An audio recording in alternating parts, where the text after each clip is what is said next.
Good morning Telangana. నేను సంగప్ప. ఇవాళ పేపర్లో వచ్చినటువంటి ముఖ్యమైన వార్తలు చూసి వాటిని మాట్లాడదాం. అన్ని పేపర్లో కూడా సీఎం కేసీఆర్ ఢిల్లీ పర్యటన ఉన్నటువంటి సీఎం కేసీఆర్ నిన్న కేంద్ర ఆర్థిక మంత్రి అరుణ్ జైట్లీని కలిశారు. తర్వాత ఈరోజు రాజ్నాథ్ సింగ్తో కలుస్తున్నారు. ఎయిమ్స్కి నిధులు ఇవ్వమని అడిగారు కేసీఆర్, దానికి ఇస్తామని చెప్పారు అరుణ్ జైట్లీ. ఆ తర్వాత వెనుకబడిన జిల్లాలకి కూడా నిధులు పెంచాలి, నిధులు ఇవ్వాలని చెప్పి సీఎం అడిగారు. తర్వాత అభివృద్ధిలో తెలంగాణ నంబర్ 1గా దూసుకోబోతుందని చెప్పినట్టుగా ఒక పత్రిక రాసింది. తెలంగాణ నంబర్ 1, అభివృద్ధిలో గుజరాత్, మహారాష్ట్ర తర్వాత కూడా మీ తర్వాతనే ఉన్నాయని చెప్పి అరుణ్ జైట్లీ అన్నారని ఆంధ్రజ్యోతి ప్రత్యేకంగా రాసింది. ఇది ప్రధానంగా అన్ని పేపర్లో ఉన్నటువంటి వార్త. రెండోది, అటు నిజామాబాద్ జిల్లా ఆర్మూర్లో ఎర్రజొన్న రైతులు నిన్న తమకు మద్దతు ధర ఇవ్వాలని చెప్పి తమ జొన్నలు కొనాలని చెప్పి ధర్నా చేశారు. అయితే అటు రాష్ట్ర ప్రభుత్వం స్పందించింది. మార్క్ఫెడ్ ద్వారా ప్రతి గింజని కొంటామని చెప్పి నిన్న రాష్ట్ర ప్రభుత్వం ప్రకటించింది. పోచారం శ్రీనివాసరెడ్డి, ఎంపీ కవిత, తర్వాత ఆర్మూర్ ఎమ్మెల్యే జీవన్ రెడ్డి వీళ్ళందరూ కూడా మాట్లాడారు. 2300 క్వింటాలు కొంటాము, ప్రతి గింజ కూడా కొంటాము, రైతులు ఎవరు ఆందోళన చెందొద్దని చెప్పింది. ఆ వార్త కూడా ఒకటి ప్రధానంగా ఉంది. తర్వాత పంజాబ్ నేషనల్ బ్యాంక్ని ముంబై బ్రాంచ్ని 11,520 కోట్లు మోసం చేసినటువంటి నీరవ్ మోడీ జనవరిలోనే దేశం వదిలేసి స్విట్జర్లాండ్ పారిపోయారని చెప్పి నిన్న తేలింది. మొత్తం ఈడీ ఆయన దేశంలో ఉన్నటువంటి అన్ని ఆస్తులపైన, అన్ని వ్యాపార సంస్థలపైన దాడులు నిర్వహించి ఆస్తుల్ని స్వాధీనం చేసుకుంది. ఆ వార్త కూడా పేపర్లు ప్రధానంగా రాసినాయి. ఇవి ముఖ్యంగా ఉన్నటువంటి వార్తలు. ముందుగా ఈ ఎర్రజొన్న రైతుల ఆందోళన, తర్వాత వాళ్ళ ఇష్యూ సాల్వ్ అయిందా దాన్ని మాట్లాడదాం. మనతో చర్చలో కాంగ్రెస్ నుంచి సీనియర్ నాయకులు గండ్ర వెంకటరమణారెడ్డి గారు, అటు టీఆర్ఎస్ నుంచి ఎమ్మెల్యే జీవన్ రెడ్డి గారు, బీజేపీ నుంచి పాదూరి కరుణ గారు మనతో ఉన్నారు. జీవన్ రెడ్డి గారు, ఎర్రజొన్న రైతుల ఇష్యూ సాల్వ్ అయినట్టేనా?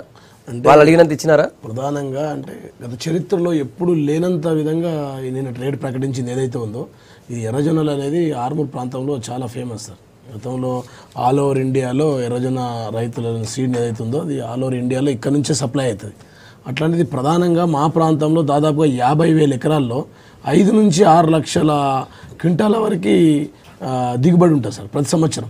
గతంలో కూడా ఇది ఒక 40 సంవత్సరాల నుంచి కోరిక రైతులు. 1982లో మొట్టమొదటిసారిగా 82 నుంచి ఇప్పటిదాకా కంటిన్యూ ఎర్రజొన్నలు పండిస్తారు సార్. అప్పటి నుంచి అనేక ప్రభుత్వాలు వచ్చినాయి. కాంగ్రెస్లో ఉద్యమం జరిగింది, టీడీపీలో ఉద్యమం జరిగింది, బీజేపీ కేంద్రంలో ఉన్నప్పుడు కూడా ఎర్రజొన్న రైతులకు మద్దతు ధర కావాలన్నారు. ఇప్పుడు మా ప్రభుత్వం కూడా జరిగింది. మా ప్రభుత్వం కూడా కావాలన్నారు. మేము ఖచ్చితంగా నేను స్వయంగా రైతు బిడ్డనే. మా నాయనమ్మ కూడా ఇప్పటికీ ఎర్రజొన్న రైతులు పండిస్తాం మా తోటలో కూడా. మేమనేది ఏంటంటే ప్రధానంగా రైతులకు మద్దతు ధర కావాలన్నారు. అది మంచి మాటనే, మేము కూడా గతంలో కోరినాం.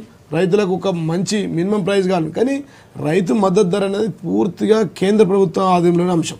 గతంలో మాకంటే ముందు ఎందుకంటే కొంత చరిత్ర తెలుసుకోవాలి. మా 2014 కంటే ముందు 2009లో కాంగ్రెస్ పార్టీ ఉంది, 2004లో కాంగ్రెస్ పార్టీ ఉంది, 5 నుంచి 9 వరకు సంగప్ప గారు. ఈ సమయంలో కూడా కేంద్రంలో కాంగ్రెస్ పార్టీ ఉంది, రాష్ట్రంలో కాంగ్రెస్ పార్టీ ఉంది. అప్పుడు కూడా అన్నారు. కానీ వారు ఎప్పుడు వారి జీవిత చరిత్రలో వారు చేతగాంది, వారు చేయలేంది, వారు కొనలేంది. ఇలా మేము 6 లక్షల టన్నులు, మాకు 50 కోట్లు కాదు 100 కోట్లు నష్టమైనా సరే ఈ ప్రభుత్వమే కొనుగోలు చేస్తుంది, ఇది కమర్షియల్ క్రాప్. వినాలి సార్, ఆడికి వస్తున్నా సార్. గతంలో వారు అన్నారు, వారు 4,500 రేటు కావాలా. గత చరిత్రలో ఇప్పుడు హయ్యెస్ట్గా 2,300 అమ్ముడుపోయిందండి. ఇంతకుముందు హయ్యెస్ట్ రేటు. మొన్న మధ్యలో ఒకసారి వ్యాపారి చేతులు ఎత్తేసాడు కదా కాంగ్రెస్ సాయంలో. అప్పుడు వ్యాపారి చేతులు ఎత్తేసినాడు మాత్రం కొంత హయ్యెస్ట్ పీక్ రేట్ పోయింది. లాస్ట్ ఇయర్ కొంత రేటు పోయింది, కొంత పోయి ఆగిపోయింది. ఇవాళ 2,300 రూపాయలు ఏదైతే ఉందో ఇది ఒక చరిత్ర. మీరు గత సంగప్ప గారు నేను చెప్పిన మాట కదా, V6 ద్వారా తెలుసుకోండి. గడిచిన 32 సంవత్సరాల్లో ఎర్రజొన్నల ధర ఏ విధంగా ఉంది మీరు తెలుసుకోండి. అంటే నా మాట జీవన్ రెడ్డి గారు, ఎర్రజొన్న రైతుల కష్టాలు తెలుసు. మీరు ఉద్యోగంలో ఉన్నప్పుడు ఎర్రజొన్న రైతుల ఉద్యోగంలో మీరు చెప్పండి, ఆ పరిస్థితి ఎందుకు వచ్చింది? మరి పరిస్థితి 1500-1600 రైతులకు ప్రతినిత్యం కష్టాలు ఉంటాయి సార్. కడుపు నిండా కరెంట్ ఇచ్చినా, 1,00,000 రూపాయలు రుణమాఫీ చేసినా, ఇన్పుట్ సబ్సిడీ ఇచ్చినా, వడగండ్ల వానకు సబ్సిడీ నష్టం ఇచ్చినా, ఈ డబ్బులు ఇచ్చిన ఎర్రజొన్నల కాడికి వస్తున్నా సార్. మీరు చెప్పనిస్తాను, చెప్పకుండా మధ్యలో గతంలో కూడా మేము గతంలో చెప్తున్నాం సార్. ఈ మా ప్రాంత స్పీకర్ సురేష్ రెడ్డి రిజల్ ఏదైతే రెచ్చగొట్టిన ఈ ఉద్యమాన్ని, రైతులను ఉద్యమం పేరిట రెచ్చగొట్టి ఉద్యమంలోకి తీసుకొచ్చి ఆ ఉసిగొల్పి ఇలా చేసినటువంటి సురేష్ రెడ్డి గారు నిన్న దిమ్మ తిరిగిపోయింది. రాత్రి నిద్ర రాలేదు. 150 కోట్లు కూడా పెట్టి మేము కొంటామని చెప్తే మా మాజీ స్పీకర్ సురేష్ రెడ్డి గారు మరి అంతకుముందు 100% ఇవ్వాలి. నేను ఒక మాట చెప్తా ఉన్నా. కిసాన్ కేసు అధ్యక్షుడు అన్వేష్ రెడ్డి, ఆయన కాంగ్రెస్ పార్టీ అధ్యక్షుడు, రైతు అధ్యక్షుడు అండి. ఇంకొక ఆయన మన నవీన్ అని చెప్పి ఆయన చెరుకు ఫ్యాక్టరీ డైరెక్టర్ ఉన్నాడు సార్. విట్టం జీవన్ అని చెప్పి ప్రజెంట్ కాంగ్రెస్ మండల ఆర్మూర్ మండల పార్టీ అధ్యక్షుడు. Okay, right. వీళ్ళు పూర్తిగా మేము చెప్తున్నా ఈ రైతులు వీళ్ళు రైతులు కాదు. ఎస్ వచ్చిన వాళ్ళు రైతులు, రైతులకు కావాల ధరలు, మేము రైతులకు మద్దతు ధర ఇవ్వడానికే కదా. ఇవాళ వెంటనే మా ఎంపీ గారు స్పందించి గౌరవ ముఖ్యమంత్రి కేసీఆర్ గారితో మాట్లాడి మొన్న ఒక్కరోజు ముందే ప్రకటించాం సంగప్ప గారు. నిన్నటి వరకు మేము వెయిట్ చేయాలండి. సార్ ఒక్క నిమిషం వినాలా సార్, ఇది చాలా సమస్య పరిష్కారం అయిందా లేదా? 150 కోట్ల రూపాయలతో 2300 చొప్పున పక్క రాష్ట్రంలో మా గండ్ర వెంకటరామరెడ్డి గారికి సూటిగా అడుగుతా ఉన్నా. పక్క రాష్ట్రం కర్ణాటక సార్, మీకు తెలియదు కదా. బళ్ళారిలో ఈ రోజు 1700 రూపాయలు అమ్ముతా ఉన్నారు సార్. ఇయ్యాల మీరు తెలుసుకోండి, బళ్ళారికి మీ V6ని పంపండి. 1650 రూపాయల క్వింటాల్ అమ్మితే పక్క రాష్ట్రంలో ఎవరినారా అధికారంలో? కాంగ్రెస్ పార్టీ ఉంది. కాంగ్రెస్ పార్టీ నాయకుడు ఎవరు? రాహుల్ గాంధీ కదా. ఒక మాట సార్,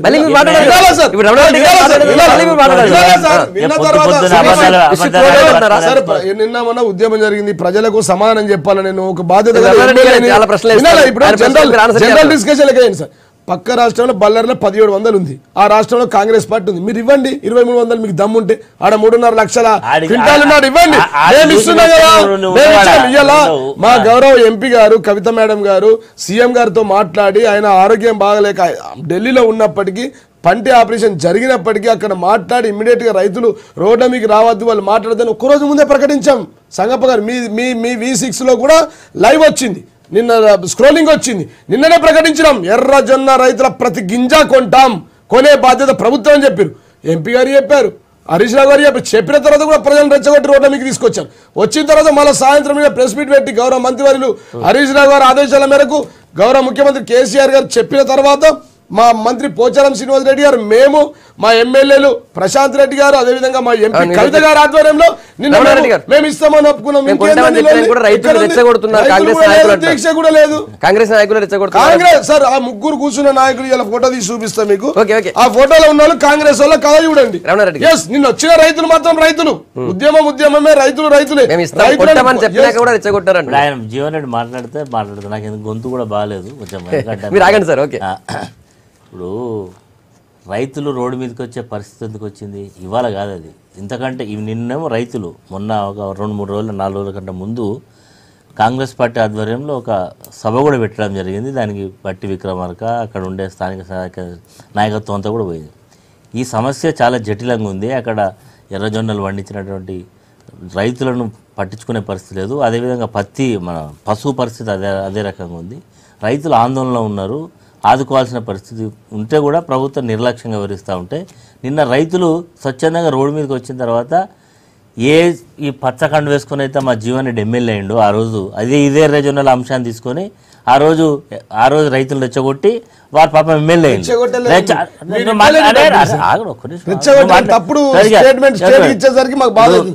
ఆ రోజు మీరు ఇవ్వలేని మీకు చేతగాని డబ్బులు 13 కోట్ల రూపాయలు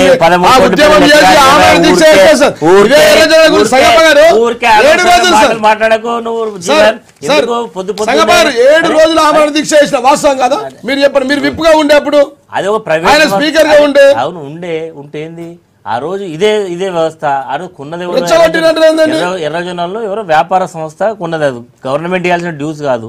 దాన్ని అయినా కానీ కొన్ని ముందుకు వచ్చి ఇచ్చినాయి, ఇంకా 11 కోట్లు మిగిలిపోతే ఇవ్వాలని ప్రతిపక్ష పార్టీకి ఏందండి, ప్రభుత్వంలో ఉండేటువంటి లోపాలను ఎత్తి చూపట్టడం ప్రతిపక్షాల బాధ్యత. ఈరోజు రైతులు ఇంత పెద్ద మొత్తంలో ఆందోళన చెందుతూ ఉంటే రైతుల పక్షాన కాంగ్రెస్ పార్టీ ముందుకు వచ్చి వాటికి ధర కలిపియండి, వాటిని ఆదుకోమని చెప్పి కోరింది. మీరు 2300 ఇస్తూ ఉన్నారు, కర్ణాటకలో తక్కువ ఇస్తున్నారు, మేము చాలా గొప్పగా చేస్తున్నాం. కర్ణాటక మీకు బెంచ్ మార్క్ అయితే అక్కడ అనేక పంటలకు సపోర్ట్ ప్రైస్ కంటే ఎక్కువగా బోనస్ ధర ఇస్తూ ఉన్నది. వడ్లకు కానీ లేకపోతే మిగతా ధాన్యాలకు ఇస్తుంది. మీరు దాని దగ్గర అదే కులమానం అయితే చేయండి. ఈ రోజు నాకు సమాచారం లేదు, 1650 అని మీరు చెప్తున్నారు. జీవన్ ఒక్క నిమిషం ఆగు. ఇవన్నీ కథలు చెప్పడానికి బాగుంటాయి. నిజంగా కర్ణాటకలో రైతులు దీక్షలు లేవు, ఇక్కడ రైతులు దీక్షలు జరుగుతున్నాయి. రైతులు ఇక్కడ ఆర్మూర్లో జరుగుతున్నాయి. అక్కడ మీ ప్రభుత్వం ఉన్నది వాస్తవం కదా? మీరు ఇచ్చిన 800 ఎక్కువ మేము ఇచ్చి మాకంటే ముందు మీ ప్రభుత్వం ఉన్నది వాస్తవం కదా? గతంలో మీరు ఎర్రజొన్న రైతులను ముంచింది మీరు, మీ స్పీకర్ రెడ్డి గారు, వాస్తవం కదా? ఆ డబ్బులు మేము చెల్లించింది వాస్తవం కదా? జీవన్ రెడ్డికి గొంతున్నది, నాకు కూడా గొంతున్నది, కానీ ఏదో సహకరిస్తలేదు. గొంతు మాట్లాడ.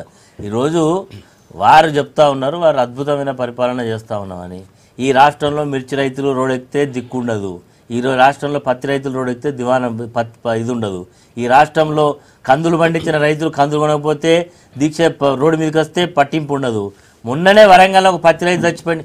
మీరు చూసిన కదా సంగప్ప, ఇది పూర్తిగా నిర్లక్ష్యం చేస్తుంది. పత్తి ఎండ పోసిన దాఖలాలు వరంగల్లో పత్తి తీసుకొస్తే పత్తి తేమ ఉన్నదండి, ఎండ పోస్తే రైతు చచ్చిపోయాడు.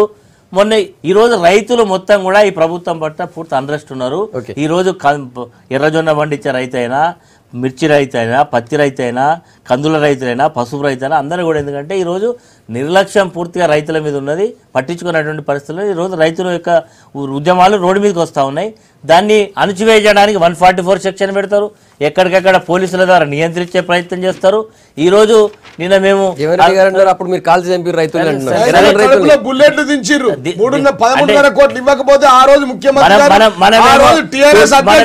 మిర్చి రైతులను ఎస్టీ రైతులను తీసుకుపోయి బేడీలేసి జైల్లో అన్నీ కూడా. ఇప్పుడు అధికార పక్షంలో ఉన్నప్పుడు రైతు సమస్యల విషయంలో ఏం జరుగుతున్నది వాళ్ళకు ఉండే సమాచారం మేరకు రియాక్ట్ కావాల్సినటువంటి అవసరం ఉన్నది. అది రియాక్షన్ సరిగా రైతుల పక్షాన జరిగినప్పుడే రైతులు ఈరోజు రోడ్డు మీదకి వచ్చిండ్రు. ఇప్పటికైనా మా జీవన్ రెడ్డి గారు మేము చాలా అద్భుతమైన పరిపాలన చేస్తా ఉన్నాం, అది దాని వారు చెప్తా ఉన్నారు. ఇంత రేటు ఓపెన్ మార్కెట్లో గతంలో 4,000-4,200 పోయినటువంటి దాఖలాలని చెప్తా ఉన్నారు. రైతులు ఆ రకంగా కావాలని ఆశిస్తూ ఉన్నారు. దాని విషయంలో ఇక్కడ మనం కాదు, రేపు పోయి మీరు మార్కెట్ లో ఒప్పించి కొనిపియండి.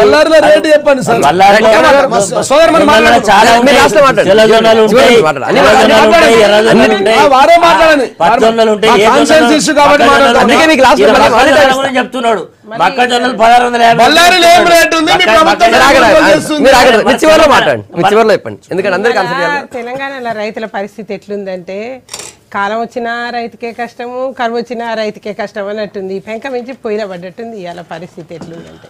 మీరు అన్నీ ఇచ్చినాం అని చెప్తే అన్నీ ఇస్తే రైతులు రోడ్లు ఎందుకు ఎక్కిండ్రు? మీరు ఒకసారి పరిశీలించండి. ఉద్యమాలు వచ్చినాయి గతంలో, ఉద్యమాలు చేసిన వాళ్ళు నాయకులు, మీరు ఉద్యమ వ్యవస్థ నడిపిన వాళ్ళు. ఉద్యమం ఊరికేనే రాదు కదా, కష్టం వచ్చినప్పుడే ఉద్యమం వస్తుంది. దాన్ని పరిశీలించే వ్యవహారం, దాన్ని పరిష్కరించే వ్యవహారం చేయండి. అదే ఎర్రజొన్నల ఉద్యమంతో మీరందరూ నిజామాబాద్ జిల్లాలో గద్దెనెక్కిండ్రు.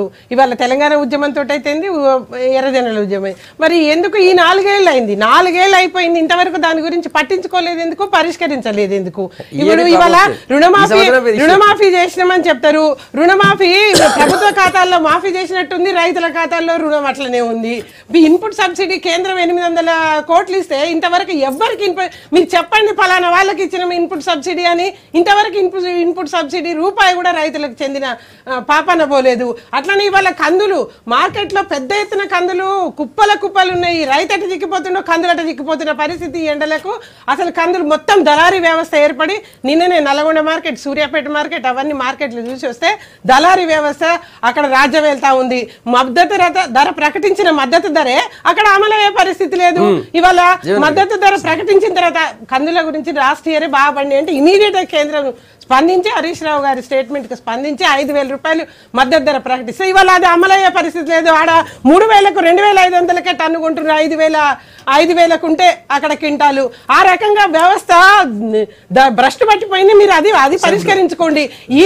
ఈనాం మార్కెట్లు పెట్టమని కేంద్రం చెప్తా ఉంటే ఎందుకు దాన్ని అమలు చేయలేకపోతున్నారు? మీరు యంత్రాంగాన్ని ఎందుకు ఎక్కడ విలువస్తుందో అక్కడ అమ్ముకునే పరిస్థితి రైతుకు ఎందుకు కల్పించట్లేరు? ఆడ ఇలా కరెంట్ ఇచ్చినాము, 20 కడుపుల కరెంట్ ఇచ్చినాము. ఉండండి ఒక్క నిమిషం, చాలా సేపు మాట్లాడిండ్రు మీరు. నేను జనరల్ గా రాష్ట్ర వ్యాప్తంగా ఉన్న వ్యవస్థ చెప్తున్నా. చదువుకున్న విలేకరు కూడా వ్యవసాయం చేస్తే పోతే మీరు ఇవాళ మిర్యాలు కూడా ఆ విలేకరు లైన్లకు తీసుకుంటది. కరెంట్ షాక్ వచ్చి మొత్తం ఈ చెయ్యి పోయింది, చెయ్యిడి కొట్టేసిండ్రు, ఇక్కడ కాలింది, త్రుటిలో తప్పి బతికిండు పాపం. గానీ మొత్తం పంపిణీ వ్యవస్థ ఆ రకంగా ఉంది. కరెంట్ ఇచ్చినామని చెప్తా ఉంటారు మీరు. అందుకని మీరు ఈ వ్యవస్థను అప్డేట్ చేసి ఈనాం మార్కెట్ ని బలోపేతం చేయండి. మీరు దానికి మద్దతు ధర అడిగిన సందర్భంలో దేనికైనా కేంద్రం ఇచ్చింది. ఒక్క మాట దయించి ఒక్క మాట మీరు వినాలి సార్. మీరు చెప్పిన ఏమంటారు అక్కడి వరకు పోతలే, కేంద్రం దాకా పోతలే, నేను బీజేపీ దాకా పోతలే సార్. ఇప్పుడు పక్క రాష్ట్రంలో సంగప్ప గారు 1,600 రూపాయలు ఉంది సార్ ధర. ప్రజెంట్ ఇలా కొనుగోలు జరుగుతూ ఉంది, మీరు తెలుసుకోండి. దీని తర్వాత కూడా మా వెంకటరామరెడ్డి గారికి కూడా ఫోన్లో పెట్టి మాట్లాడిపిస్తా. అట్లాంటిది ఈ రాష్ట్రంలో 2300 రూపాయలు అంటే అదనంగా దాదాపుగా 700 రూపాయలు పెంచి 6 లక్షల క్వింటాల్ కొంటున్నాం సార్. 6, 7, 42 50 కోట్ల రూపాయలు నష్టపోయినా సరే మార్కెట్ రేటును పెంచి మా రైతన్నలు నష్టపోవద్దు, 50,000 ఎకరాల్లో పంటలు పండుతున్న మా ఆర్మూర్ ప్రాంత ఎర్రజొన్న రైతులు నష్టపోవద్దని చెప్పి మా ఎంపీ గారు మా రాష్ట్ర ముఖ్యమంత్రి కేసీఆర్ గారు స్వయంగా ఒక రైతు బిడ్డ కాబట్టి మా మంత్రివర్యులు హరీష్ రావు గారు గమనించి వారి తర్వాత మాట్లాడమని చెప్పండి, గమనించి నిజంగా మా ఆర్మూర్ ప్రాంత ప్రజలు జీవితాంతం మా గుండెల్లో నుంచి ఈ కుటుంబాన్ని మేము మర్చిపోలేము సార్. ఎందుకంటే ఇలా రైతన్నలు రోడ్డెక్కుతా ఉండి మద్దతు ధర కావాలంటే 40 సంవత్సరాల్లో వారు చేయలేంది 50 కోట్లు నష్టమైనా సరే ఇంకా 6 నెలలు కోల్డ్ స్టోరేజ్లో పెడతాం, దాని డిమాండ్ లేకున్నా సరే. అదేవిధంగా పాకిస్తాన్ లాంటి దేశాలకు ఎగుమతులు ఆగిపోయినాయి, దాని యొక్క డిమాండ్ లేక 1600 రేటు ఉంది, 1600 రేటు ఉన్నా సరే 700 మేము అదనంగా పెంచి 150 కోట్ల రూపాయలు మేము చెల్లించి మేము ఆ రైతులై కొంటామని చెప్పి ఒక్క మాట. రెండోది సార్, గతంలో 13.5 కోట్లు అడిగితే ఇదే స్పీకర్ సురేష్ రెడ్డి గారు మా రైతుల కడుపులో బుల్లెట్లు దించారు సార్. ఇది వాస్తవం కాదా? వారు కూడా గంట వెంకటరామరెడ్డి గారికి తెలియదా? ఆ రోజు విప్పు కాదా? ఈ 13.5 కోట్లు సార్, 13.5 కోట్లు ఎక్కడ ఇవాళ 150 కోట్లు, ఆ 13.5 కోట్లు కూడా మేమే ఇచ్చినాం. కాబట్టి ఈ సందర్భంగా ఆర్మూర్ ప్రజల తరపున ముఖ్యమంత్రి గారికి, మంత్రివర్యులు హరీష్ రావు గారికి, ముఖ్యమంత్రి కేసీఆర్ గారికి, మా ఎంపీ కవిత గారికి, మంత్రివర్యులు పోచారం శ్రీనివాసరెడ్డి గారికి ఆర్మూర్ ప్రజల తరపున అభినందన సభ కాదు, లేకపోతే సన్మాన చెప్తామండి. 150 కోట్లు చెప్పండి. ఇప్పుడు జొన్నలలో సంగప్ప గారు ఇప్పుడు ఇక్కడ జరిగే ముచ్చట మాట్లాడమంటే కర్ణాటక గురించి మాట్లాడుతాం.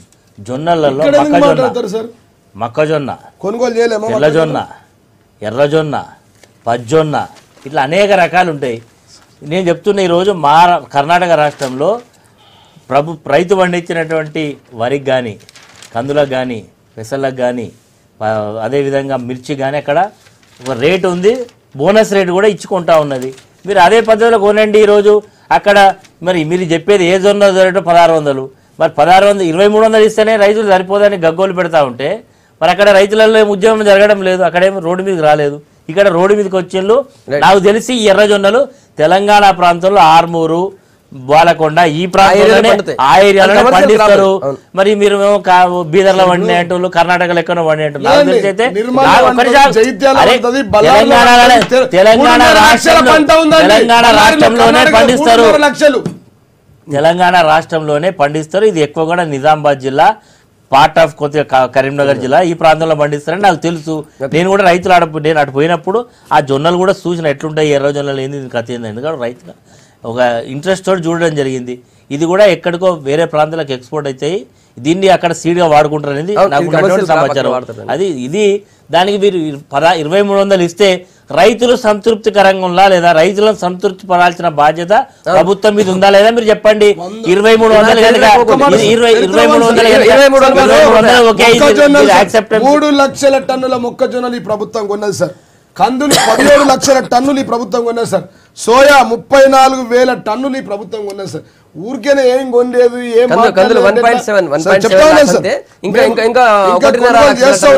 ఇది గౌరవ మంత్రి వర్యులు కేసీఆర్ గారు, మన హరీష్ రావు గారు ఎప్పటికప్పుడు పరిశోధన చేసుకున్నారు. రైతులను సంతృప్తి, ఇప్పుడు మీరు రైతులు రైలు తీసుకోండి, హ్యాపీ అంటే ఓకే, వాళ్ళు అడిగేది 4,000 పరిపాలించారు కదా. 20 ఏళ్ళు స్పీకర్ సురేష్ రెడ్డి ఆర్మూర్ లో ఉన్నాడు కదా, 20 ఏళ్ళు గెలిపించారు కదా. రాష్ట్రంలో వాళ్ళే మరి స్పీకర్ సురేష్ రెడ్డి ఎందుకు ఇప్పించలేడు? ఆయన జ్ఞానం లేదా? మరి ఆ రోజు పెద్ద మనిషి కాదా? స్పీకర్ కాదా? ముఖ్యమంత్రి. నిన్న సీఎం కేసీఆర్ ఢిల్లీ పర్యటనలో భాగంగా కేంద్ర ఆర్థిక మంత్రి అరుణ్ జైట్లీని కలిశారు. తర్వాత అటు ఈ సిడబ్ల్యూసీ మీటింగ్లో గడ్కరీ కూడా హరీష్ రావుతో మాట్లాడారు. ఇద్దరు కూడా రాష్ట్రం దేశంలోనే నెంబర్ 1గా దూసుకోబోతుందని చెప్పారని చెప్పి ఒక పత్రికలో కథనం వచ్చింది. కరుణ గారు చెప్పాలా, కరుణ గారు ఇక్కడ రాష్ట్రంలో మీరందరూ రాష్ట్ర పాలన బాగాలేదు, తర్వాత అభివృద్ధిలో వెనుకంజ చేసింది, ఏం రైతులు పట్టించుకోవట్లేదని మీరు అంటున్నారు. ఈ కేంద్ర మంత్రులు అరుణ్ జైట్లీతో సహా అందరూ నెంబర్ 1 రాష్ట్రం అని పొగుడుతున్నారు. కేంద్ర ప్రాజెక్ట్స్ గురించి ఇప్పుడు అప్లై చేసి వాటికి శాంక్షన్స్ ఆ పరిమితుల కోసం అయితేంది, అనుమతుల కోసం అయితేంది, అలాట్మెంట్స్ కోసం అయితేంది ప్రపోజ్ చేసిన సందర్భంలో నెంబర్ 1 అంటే అమౌంట్స్ వీళ్ళ రిక్వైర్మెంట్ పెట్టిన దాంట్లో నెంబర్ 1 అది. ఇంతవరకు ప్రాజెక్ట్స్ అమలులో కానీ లేకపోతే ఏ అంశాలు లెక్కకు తీసుకొని నెంబర్ 1 అన్నట్టుగా లేదు. ఇప్పుడు 26,000 కోట్ల రూపాయలు ప్రాజెక్ట్స్ కోసము శాంక్షన్ చేయమని అడిగింది. దాంట్లో నెంబర్ 1గా ఇంకే రాష్ట్రం అంత అమౌంట్ అయితే ఈ ఇయర్ కోరలేదు, ఈ సంవత్సరం కోరలేదు. అంతేగాక మనది కొత్తగా ఏర్పడ్డ రాష్ట్రం. మనం ముఖ్యంగా నీటి వనరుల కోసం పదే ఉద్యమాలు గతంలో జరిగినాయి. ఈ రోజున రిక్వైర్మెంట్ కూడా పెద్ద ఎత్తున ఉంది. ఇక్కడ ప్రాజెక్ట్స్ ఏవి లేవు కాబట్టి ప్రాజెక్ట్స్ కట్టాల్సిన అవసరం ఉంది. దానికి కేంద్రం కూడా చాలా సానుకూలంగా ఉంది. కేంద్రం ప్రాజెక్ట్స్కి ఎంత ఇంపార్టెన్స్ ఇస్తుందంటే ఎక్కడ నీటి చుక్క ఉన్నా ఇంకెక్కడైనా వినియోగించుకోవడానికి ఏ రకమైన ప్రతిపాదనలు పంపినా శాంక్షన్ చేయడానికి ఇమీడియట్గా ఉంది. కేసీఆర్ గారే ఒకసారి అసెంబ్లీలో అన్నారు, ఇంత త్వరితగతిన శాంక్షన్ చేయడం గత చరిత్రలో ఎప్పుడూ లేదని. ఏ ప్రాజెక్ట్ పంపినా సరే, ఇవాళ పవర్ ప్రాజెక్ట్ కొత్త రాష్ట్రం కాబట్టి, పైగా ఇక్కడ నీటి వనరుల కోసం ఉద్యమాల ద్వారా ఏర్పడ్డ రాష్ట్రం కాబట్టి ప్రాజెక్టులు కట్టాల్సిన అవసరం, తక్షణ అవసరం కూడా ఉంది. ఇవాళ ఎన్ని వేల కోట్లు కావాలన్నా ఇచ్చేందుకు కేంద్రం సిద్ధంగా ఉంది. అందుకే నెంబర్ 1 అంటుండ్రు. ఈ ప్రపోజల్స్ పంపిన దాంట్లో నెంబర్ 1 అంటుండ్రు. నిజంగానే వాటిని ఇంప్లిమెంట్ చేసి అమలు చేసి కాళ్ళ కిందికి నీళ్ళు వస్తే కనుక తెలంగాణ సాకారం అయ్యే దాంట్లో కేంద్రం ప్రధాన పాత్ర వహించినట్టు కూడా ఉంటది. కేంద్రమే ఈ రోజున పదే డిపిఆర్లు పంపకున్నా పంపించుకుంటా ఉంది, అడిగి పంపించుకుంటా ఉంది. మహారాష్ట్ర తోటి మనకున్న గత ఎన్ని దశాబ్దాల తరబడి ఉన్న గొడవను కూడా ఈ రోజున ఇరు రాష్ట్ర ప్రభుత్వాలను కూర్చోబెట్టి పరిష్కరించిన ఘనత భారతీయ జనతా పార్టీకి దక్కుతుంది. అది కాళేశ్వరం విషయంలో అనుమతులు, అటవీ భూముల్ని ఇవ్వటంలో కూడా కాళేశ్వరం ఇమీడియట్ గా స్పందించింది కేంద్రం. కాబట్టి కేంద్రం అవును ఇవాళ కాంపిటీషన్ రేజ్ చేస్తా ఉంది కేంద్రం.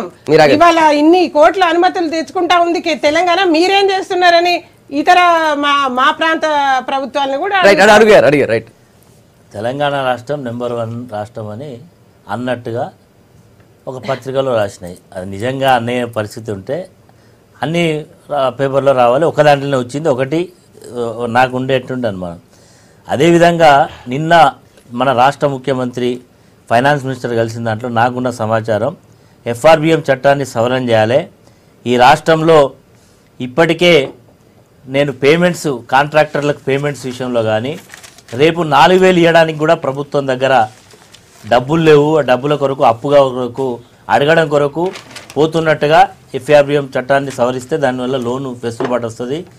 ఈరోజు నెంబర్ 1 ఎలా అంటే ఇంత షార్ట్ టైంలో అత్యధిక లోన్లు రేంజ్ చేసినటువంటి రాష్ట్రం ఈ రాష్ట్రం లేదు, తెలంగాణ రాష్ట్రం. ఎందుకంటే అది ఏదైనా కావచ్చు. ఈరోజు ప్రాజెక్టుల విషయంలో ఈరోజు 26,000 కోట్లు కేటాయిస్తున్నారు. అసలు ఖర్చు పెట్టింది ఎంత? 26,000 కోట్లను కేటాయింపులలో ఈ ప్రాజెక్టుల మీద ఖర్చు పెట్టినట్టు. ఎందుకంటే జెట్ స్పీడ్లో వర్క్స్ అవుతున్నాయని వాళ్ళు చెప్తున్నారు. జెట్ స్పీడ్లో వర్క్లు ఒక దగ్గర అవుతున్నాయి, ఒక దగ్గర అసలు నత్తనడకన వస్తున్నాయి. కాంట్రాక్టర్లకు పేమెంట్ లేక చెప్పుల రేటెడ్ తిరుగుతూ ఉన్నారు. మీరే ఇదే పత్రికలలో వచ్చినాయి, ఈ పత్రిక ఆ పత్రికలలోనే వచ్చినాయి. కాంట్రాక్టర్లకు నిన్ననే రాసిండ్రు ఒక్కొక్క జిల్లాలో ఎంతెంత పేమెంట్స్ డ్యూ ఉన్నాయనేటువంటి వాట కూడా రాయడం జరిగింది. కాబట్టి ఈరోజు రాష్ట్రంలో అభివృద్ధి నెంబర్ 1 రాష్ట్రంగా మాత్రం అప్పులలో నెంబర్ 1, ఖచ్చితంగా నెంబర్ 1 అప్పు. ఇంత 3.5 ఏళ్లలో అత్యధిక అప్పులు రేట్ చేసినటువంటి రాష్ట్రం తెలంగాణ రాష్ట్రం, అందులో అనుమానం లేదు. అదేవిధంగా ఈరోజు నిజంగా ఇక్కడికి బీజేపీ వాళ్ళేమో ఢిల్లీలోమో ప్రశంసలో జల్లు కురిపిస్తారు. ఇదే విషయాన్ని కిషన్ రెడ్డిని అడిగితే చెప్తారు. ఏమయ్యా మరి ఏంది కిషన్ రెడ్డి అంటే, ఏదంతా బోగసు, మా వాళ్ళు అనలేదు, ఇది కాదు అది కాదు, ఇగో అప్పులలో నెంబర్ 1, అభివృద్ధిలో వెనుకబడతనం ఉంది, పెన్షన్లు ఇవ్వడంలో వృద్ధాప్య కేంద్ర ఆర్థిక మంత్రి అన్నట్టుగా పత్రికలు అర్థమైతే ఆర్థిక శాఖ, కేంద్ర ఆర్థిక శాఖ వాళ్ళ పేషి ఊరుకుంటుందా, ఖండించదా వార్తని? తర్వాత ఆర్థిక శాఖ కార్యదర్శి అరవింద్ సుబ్రహ్మణ్యం కూడా నేను మీ అభిమాని అయిన 4,000 స్కీమ్ బాగుంది, పెట్టుబడి పథకం బాగుందని చెప్పి ఆయన కూడా అన్నారని చెప్పొచ్చు. సరే, ఇప్పుడు కొన్ని సందర్భాలలో కేంద్రం కూడా ఆలోచించాలి ఈ స్కీమ్ నుంచి సూచన ఇచ్చిన అరుణ్ జైట్లీకి అన్నారు ఆయన. ఇప్పుడు 4,000 స్కీము నిజంగా గ్రౌండ్ అయ్యి ఏ రకంగా ఉంటుందో చూడాలి. ఇప్పుడు నాకు తెలిసిన సమాచారం, కేంద్ర ప్రభుత్వాన్ని ప్రసన్నం చేసుకొని అప్పులు తీసుకోవడానికి వెసులుబాటు కలిగడానికి అడగడానికి మాత్రం ముఖ్యమంత్రి పోయినట్టుగా నాకున్న సమాచారం. అది వాస్తవం కాదా? మీరు మొన్న పేపర్లో కూడా వచ్చింది FRBM చట్టం చేసి లోన్స్ ఫెసిలిటీస్కి అవకాశం కల్పించమని అడుగుతున్నట్టుగా. ఎందుకంటే ఈ 4000 స్కీమ్ డబ్బులు లేవు, డబ్బులు కూడా ఇవ్వడం కొరకు రాష్ట్ర ప్రభుత్వం అడిగిందనే విషయం కూడా తెలుసు. సంగప్ప గారు ఇప్పుడు ఒక V6 మాట్లాడుతుందో ఒక పేపర్ మాట్లాడుతుందో కాదండి. నిన్నగాక మొన్న గవర్నర్ గారు ఏం చెప్పారు సార్? గౌరవ ముఖ్యమంత్రి కేసీఆర్ యొక్క కాళేశ్వరం ప్రాజెక్టు నుంచి కాళేశ్వరం పేరే మార్చాల ముఖ్యమంత్రి పేరు అని చెప్పారు. హరీష్ రావు గారి గొప్పతనం వారి గురించి చెప్పారు. ఒక మాట సార్ సంగప్ప విన దయించి గవర్నర్ ఎవరు అపాయింట్ చేశారు సార్? తెలంగాణ ఉద్యమ సమయంలో అపాయింట్ చేసింది కాంగ్రెస్ పార్టీ. ఇప్పుడు ఉన్నది ఎవరి ఆధ్వర్యంలో సార్? ఏ ప్రభుత్వం? వినాలి సార్, దయించి వినాలి సార్, దయించి వినాలి సార్, దయించి గవర్నర్ గారు ఇప్పుడు కేంద్ర ఆర్థిక మంత్రి కదా సార్. వినాలి సార్, ఆడికి వస్తున్నా సార్, వినాలి. ఇప్పుడు అధికారంలో ఉన్నది బీజేపీ పార్టీ, దానికి గవర్నర్కి మాకేమైనా సంబంధం లేదు సార్? Governor మెచ్చుకోలేదా sir? స్వయంగా గజ్వేల్కు మిషన్ భగీరథ ప్రారంభానికి వచ్చినప్పుడు నరేంద్ర మోడీ గారు మెచ్చుకోలేరు సార్?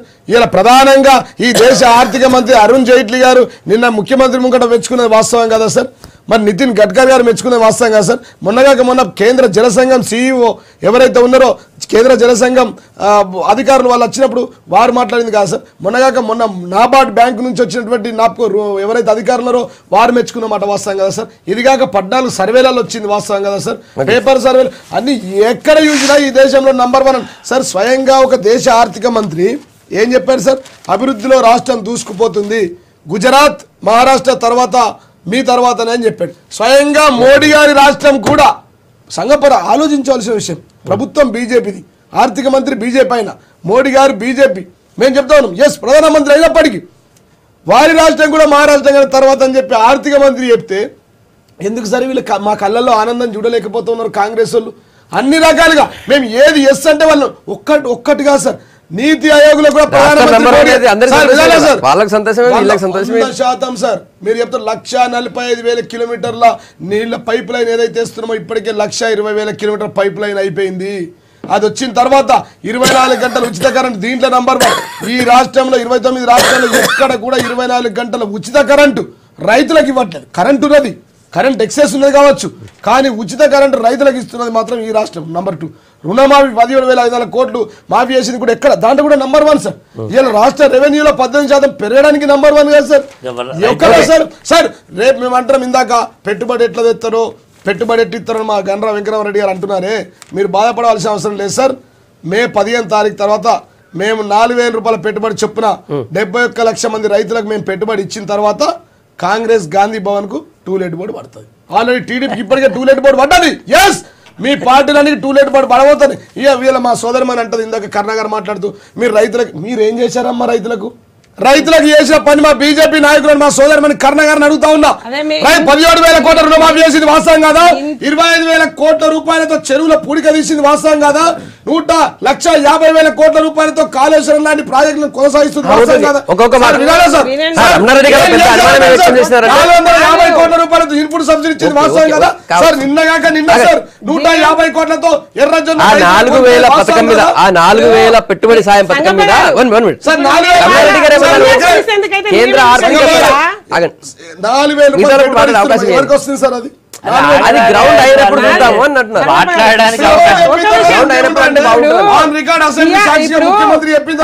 జీవను అనర్గళంగా మాట్లాడుతా ఉండు ఉపన్యాసము అదే నోరుతోటి మేనిఫెస్టో మొత్తం చదవమనండి. టిఆర్ఎస్ మేనిఫెస్టో మొత్తం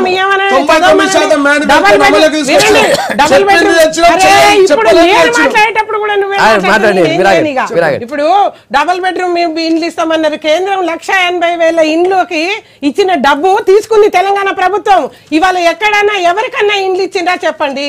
ఇంకొకటి రుణమాఫీ అని సంకల్ గుద్దుకుంటున్నా. ఇన్పుట్ సబ్సిడీకి సంబంధించిన డబ్బు ఏం చేసిండ్రు చెప్పండి? దళితులకు 3 ఎకరాలు ఇస్తామన్నారు, ఎక్కడన్నా ఇచ్చిండ్రా? ఇచ్చిన ఒక 300 మంది ఫ్యామిలీస్ కి ఇంతవరకు భూమి ఇవ్వలేదు, పొజిషన్ ఇవ్వలేదు. ఇవన్నీ వాస్తవాలు కదా? వాస్తవం కాదా అంటున్నారు. ఇవన్నీ కరెంట్ మీరు ప్రొడ్యూస్ చేసిండ్రా? తెలంగాణ ప్రభుత్వం ప్రొడ్యూస్ చేసింది. వస్తుందా? నిరంతర ప్రక్రియ. కరెంట్ ఎక్కడి నుంచి వస్తుంది? పొరుగు రాష్ట్రాల నుంచి. ఈ బీజేపీ పాలిత రాష్ట్రాల్లో ఒక మాట. ఇది ఒక్క నిమిషం. వినండి, కాశ్మీర్ నుంచి కన్యాకుమారి దాకా 19 బీజేపీ పాలిత రాష్ట్రాలే కదా సార్, సగభాగం. మొత్తంగా ఈ కాక 19 బీజేపీ పాలిత రాష్ట్రాలే కదా. ఏ రాష్ట్రంలో రైతులకు ఉచితంగా ఒక రాష్ట్రం చెప్పండి. మొత్తంగా విద్యుత్ శక్తి దేశ వ్యాప్తంగా 24 కరెంట్ ఎక్కడ ఉచితంగా ఇస్తుందో ఒక రాష్ట్రం పేరు చెప్పండి. మొత్తం ఇవ్వాలనే కేంద్ర ఉద్దేశంతో ఇవాళ కరెంట్ ఇస్తుంది. ఇవాళ రైతులకు మీరు ఏసీ చెప్పండి. రైతుల ఖాతాల్లో ఉన్న డబ్బు మీరు కడతామని చెప్పండి. రైతుల ఖాతాల్లో ఉన్న డబ్బు మీరు కడతామని చెప్పండి. ఇప్పుడు అకౌంట్లలో ఉన్న డబ్బు కడతామని చెప్పండి. ఇదే ఇప్పుడు మీ కేంద్ర మంత్రులు అందరూ కూడా వాళ్ళని పొగుడుతున్నారు. అరుణ్ జైట్లీ గారు ఎందుకంటే సార్ మహిళా రైతు ఆత్మహత్యల సంఖ్యలో తెలంగాణ నెంబర్ 1 కాదా? అది కూడా చెప్పండి. మీ మంత్రులుగా చెప్పండి మరి మాట. అరుణ్ జైట్లీ గారు మాట్లాడమని చెప్పండి, నితిన్ గడ్కరీ మాట్లాడమని చెప్పండి, మోడీ గారిని చెప్పమని చెప్పండి. అమౌంట్ రిక్వైర్మెంట్ పెట్టింది తెలంగాణ నెంబర్ 1 అన్నారు. కానీ మీరు అభివృద్ధి పనులు చేస్తే తెలంగాణ వస్తే కేంద్ర ఆర్థిక శాఖ సలహాదారు సుబ్రహ్మణ్యం కూడా your fan. మీ 4000 స్కీమ్ చాలా బాగుంది, ఇది కేంద్రంలో కూడా అధ్యయనం చేయాల్సిన పథకం అది అన్నారు. మీరేమో మహిళా రైతుల ఆత్మహత్యలు అంటున్నారు. గ్రౌండ్ అయినప్పుడు నేను మీ అభిమాని అయిపోయాను సార్ అని చెప్పాడు ఆయన. ఎవరైనా ఈ స్కీమ్ ని కేంద్ర ఆర్థిక శాఖ సలహాదారు సెంట్రల్ ఫైనాన్షియల్ అడ్వైజర్ ఎవరైతే ఉన్నారో ఆయన కూడా నేను కేసీఆర్ మీ అభిమాని అని చెప్పాను. 4000 స్కీమ్ మంచిదే, కానీ అనేక వాగ్దానాలు చేసి ఫెయిల్ అయినరు వీళ్ళు. అది మాత్రం అయిద్దాన్ని నేను రైతులకు చెప్పిన 4 sir. East west north south లాగా కరెంట్ ఇచ్చినాం, రుణమాఫీ చేసినాం, ఇన్పుట్ సబ్సిడీ ఇచ్చినాం, ఎర్రజొన్న రైతులకు 150 కోట్లతో కొనుగోలు చేస్తున్నాం. మీరు కేంద్రంలో రైతులకు ఇచ్చిన ఒక 4 స్కీములు చెప్పమ్మా, మీకు దండం పెడతా చెప్పండి మీరు. సార్ ఇప్పుడు మాట్లాడమని కేంద్ర ప్రభుత్వం రైతులకు ఇచ్చిన 4 ప్రాజెక్టులు 4 పథకాలు చెప్పండి. అక్కడ పొగిడింది వాళ్ళు, వాళ్ళ కేంద్రంలో పొగిడినారు. మరి సార్ అరుణ్ జైట్లీకి వ్యతిరేకంగా మాట్లాడతారు. అరుణ్ జైట్లీ గారు గుజరాత్ కంటే ముందంజలో ఉన్నారని చెప్పారు. మీరు బీజేపీ నాయకులు అరుణ్ జైట్లీ చెప్పింది తప్పండి ఎట్లా అండి? మరి మీరు మాట్లాడండి, ఫోన్ చేసి అరుణ్ జైట్లీ గారికి, నితిన్ గడ్కరీకి మాట్లాడండి, ఆ ఫైనాన్షియల్ అడ్వైజర్ మాట్లాడండి, కేంద్ర ఆర్థిక శాఖ అడ్వైజర్ మాట్లాడండి. నేను ఒక్కటే అడుగుతున్నా సరే సంగప్ప రాష్ట్రంలో ఈ రాష్ట్రం కరెంట్ ఇస్తుంది కేంద్రం. బీజేపీ పాలిత రాష్ట్రాల్లో ఎక్కడ కరెంట్ ఇస్తుంది చెప్పు, ఎక్కడ రుణమాఫీ చేసి చెప్పండి, ఎక్కడ ఇన్పుట్ సబ్సిడీ మాలా తీసుకొచ్చి చెప్పండి, ఎక్కడ 4000 రూపాయల పెట్టుబడి మీరు ఇస్తున్నారు. ముఖ్యమంత్రి ఎలా సార్ గ్రామాలలో ఒక సంఘటన చెప్తా సార్. నిన్న కూడా ఎర్రజొన్నల ఉద్యమం అక్కడ చౌరస్తాలో ఉన్నప్పుడు నేను లైవ్ లో చూశాను సార్. కేసీఆర్ ఎవరు మాట్లాడుతున్నారు, కేసీఆర్ తిట్టే అధికారం లేదు, political Congress leaders go back, Congress leaders go back అని చెప్పారు సార్. నేను చూశాను స్వయంగా. అంటే ఉద్యమంలో ఎర్రజొన్నల పైసలు కావాలి, 150 కోట్లు సార్. 150 కోట్లు ఏమైనా ఫ్రీ ఇస్తున్నారా? పొగుడుతున్నారు. ఇక్కడికి వచ్చిన కరుణ గారేమో సూసైడ్ రూపాయలు నష్టపోయి కొంటున్నాం సార్, ఫ్రీగా ఇస్తున్నారంటే సార్. సార్ మీరు ఏం చేస్తా ఉన్నారు సార్? రమణారెడ్డి గారు సంగప్ప గారు, ఈరోజు తెలంగాణ రాష్ట్రం నెంబర్ 1 రాష్ట్రంగా అభివృద్ధిలో పోతుంది అని ఒక కంటెస్ట్లో ఏంటంటే ఇరిగేషన్కు మీరు 26,000 కోట్ల కేటాయింపులు చేసిండ్రు. మహారాష్ట్రతో పోలిస్తే ఇది ఎక్కువగా ఉంది, మీ గుజరాత్తో పోలిస్తే కూడా ఎక్కువ ఉంది అనేటువంటి కంటెస్ట్లో చెప్పిండ్రని పేపర్లో వచ్చినటువంటి వార్త. 26,000 కోట్లు కేటాయింపులు అనేటివి ఈ తెలంగాణ రాష్ట్రంలో ఇరిగేషన్ ప్రాజెక్ట్స్ టాప్ ప్రియారిటీలో తీసుకొని చేయాల్సినటువంటి అవసరాన్ని గుర్తించి చేస్తూ ఉన్నారు. దీనికి జాతీయ హోదా కూడా రావాల్సినటువంటి అవసరం ఉంది. కాళేశ్వరం ప్రాజెక్టుకు విభజన చట్టంలో పోలవరానికి జాతీయ హోదా వచ్చినప్పుడు మనకు కూడా సిమిలర్ పక్క రాష్ట్రము 2 తెలుగు రాష్ట్రాలు విడిపోయినప్పుడు దాన్ని స్పెసిఫిక్గా ఫైనాన్స్ మినిస్టర్ను స్ట్రెచ్ చేయాల్సిన అవసరం ఉంది, జాతీయ హోదా సాధించాల్సిన అవసరం ఉంది. ఒకటి. రెండవది, నిన్న నిజంగా తెలంగాణ రాష్ట్రం అభివృద్ధిలో ఉంటే FRBM చట్టాన్ని సవరణ చేయమని అడగాల్సినటువంటి అవసరమే ఉందా? ఆగమ్మా. అయితే ఈరోజు FRBM చట్టాన్ని సవరణ చేసి 4,000 రూపాయలు ఇవ్వడానికి, రైతులకు ఇవ్వడానికి డబ్బులు లేవు కాబట్టి కేంద్ర ప్రభుత్వాన్ని ఏదో రకంగా ఒప్పించి FRBM చట్టాన్ని దాన్ని సవరణ చేస్తే లోన్స్ వచ్చే అవకాశం ఉంటుంది. అది తీసుకొచ్చేటువంటి ప్రయత్నం. నిజంగా అభివృద్ధిలో బాగా దూసుకుపోతున్న రాష్ట్రం అప్పులు తీసుకురావడంలో కూడా దూసుకుపోతా ఉన్నది. ఈ 3.5 సంవత్సరాల్లోనే రెట్టింపు అప్పులు తీసుకొచ్చినటువంటి రాష్ట్రంగా ఉన్నది. ఇది వాస్తవమైనటువంటి విషయం. చాలా పథకాలు తీసుకొచ్చినటువంటి పథకాల్లో వారు చెప్తాను రైతులకు ఉచితంగా ఈ రాష్ట్రంలో 2004 2004లో ఏర్పడిన కాంగ్రెస్ ప్రభుత్వం రైతులకు ఉచితంగా విద్యుత్ ఇచ్చింది, విద్యుత్ బకాయిలు మాఫీ చేసింది, రైతు రుణమాఫీ చేసింది, రైతులకు గిట్టుబాటు ధర ఇచ్చింది, రైతులను రోడ్ ఎక్కకుండా చూసింది. రైతుల విషయంలో ఆనాడు ఉండేటువంటి కాంగ్రెస్ ప్రభుత్వం ఇవన్నీ ఊరికే 13 కోట్లు ఇట్లా తీసేసిన నాపినంత కాదు మాట్లాడుతున్నాం చేయకు జీవన్.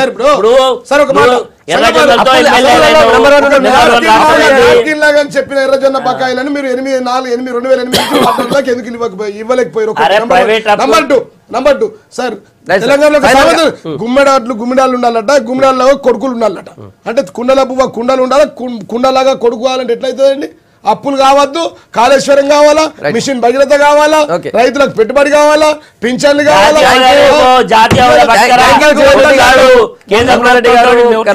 అభివృద్ధి చెందిన దేశాలన్నీ కూడా అప్పులు ఉన్నాయి. ఇది గుడ్ మార్నింగ్ తెలంగాణ. మళ్ళీ రేపు పొద్దుగల కలుద్దాం. Stay tuned.